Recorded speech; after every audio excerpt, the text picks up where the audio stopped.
The Ministry of Education and Sports will commemorate the belated International Day of Education on Tuesday, 29th April, with a special focus on TVET as a key vehicle for youth empowerment and transformation.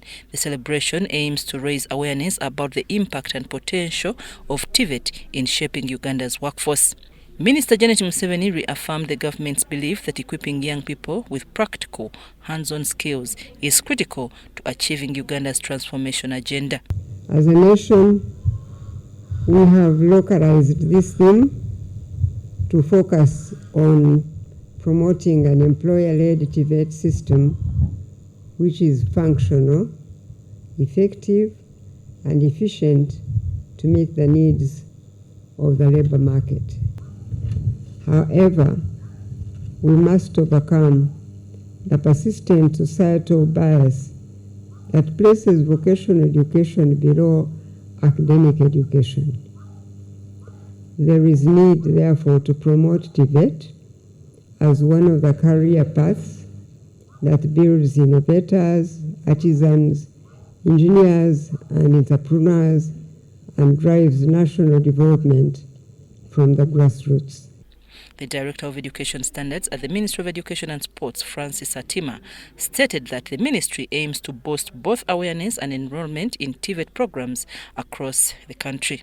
Enhanced skills developed especially for marginalized groups, including persons with disabilities, women and refugees, and policy recommendations for sustaining TVET reforms. To enhance access and affordability, cadres to the agenda, the Permanent Secretary at the Ministry of Education noted that TVET training will now be offered in a modular format, allowing learners more flexibility. Come in for a module, one specific module, you work through it, and then you are assessed on it.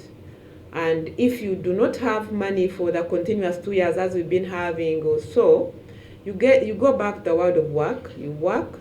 After some time, you think you need to add another module, and eventually you can get the compound certificate, which those who used to be for all the years can get. So that is going to make it more flexible. Dr. Turiatemba Edi, the Assistant Commissioner for Vocational Training, highlighted that TVET institutions admit specific numbers of trainees due to the hands-on nature of the programs, which require individualized attention and resources. Technical requires hands-on, and therefore it requires every person who has been enrolled to have either a machine or an equipment, or have a sizable space in order to practice. And therefore, we cannot take everyone at that level. Janet Museveni, Commissioner of Health Training Institutions, also weighed on the importance of structured vocational training. To the new law, there is a provision for a skills development fund. We are yet to know how this skills development fund is going to help us to see that we will overcome the challenge of high cost for TVET training. But all in all, what I want to say is that we have to accept that this is an expensive venture. The International Day of Education, designated by the United Nations in 2018, is observed annually on 24th January.